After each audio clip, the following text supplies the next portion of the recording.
Conversations about arms control when we think about space usually get mixed up with discussions concerning the militarization and weaponization of space, which I think is really, really unhelpful.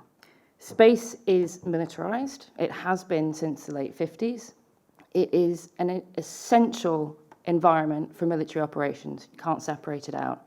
So any concerns when people think we have to, worried about the militarization of space, just forget it. It's too late. It's also weaponized. Again, people think we need to stop the weaponization of space. And there's an important distinction to be made between weaponized space and weapons in space. Space is weaponized because it's part of the kill chain. People talk about the first Gulf War being the first space war. It's because it's the first time GPS played a really, really important role in military operations. 80%, I think it's around 80%, of US munitions in Afghanistan were precision guided. GPS, space. So space is a weaponized environment. But we have to think then about, okay, if we can accept that, if we can just move on from that, what do we actually mean when we think about weapons in space? And Michael alluded to this. It's really, really hard to define a space weapon. Are you talking about the destruction of a satellite or the disruption or denial of a satellite, which would have an impact on, something that's going on the ground, but is maybe not permanent? And is that going to become more likely? Kinetic ASATs, we've heard they create debris. They're very obvious. It's easy to attribute them. Non-kinetic lasers that can dazzle optical sensors, jamming, spoofing, that we see going on all the time. They're difficult to attribute. They're not permanent. But they also might be more useful. We've heard about mega constellations. If you've got thousands of satellites that are all linked, you use an anti-satellite missile, you take one out, probably not going to make too much difference. It's really not, apart from creating a huge amount of debris. There's a cost balance there that's actually going to move towards benefiting the operators of a mega constellation rather than the operators and the creators of an anti-satellite missile. So if we have trouble thinking about what we mean by a weapon, maybe we should use a different term. And one term that we use is counter-space capabilities.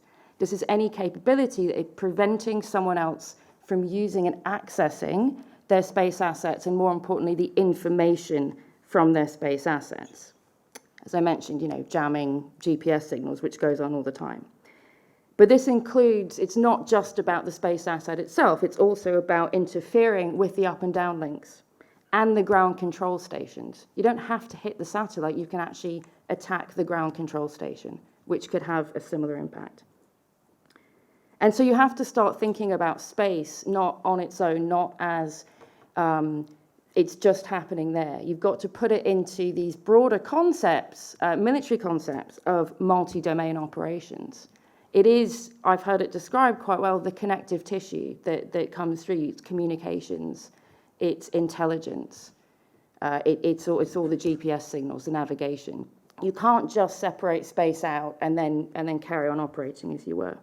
A response in space, if you have an attack in space, the response might not be in space.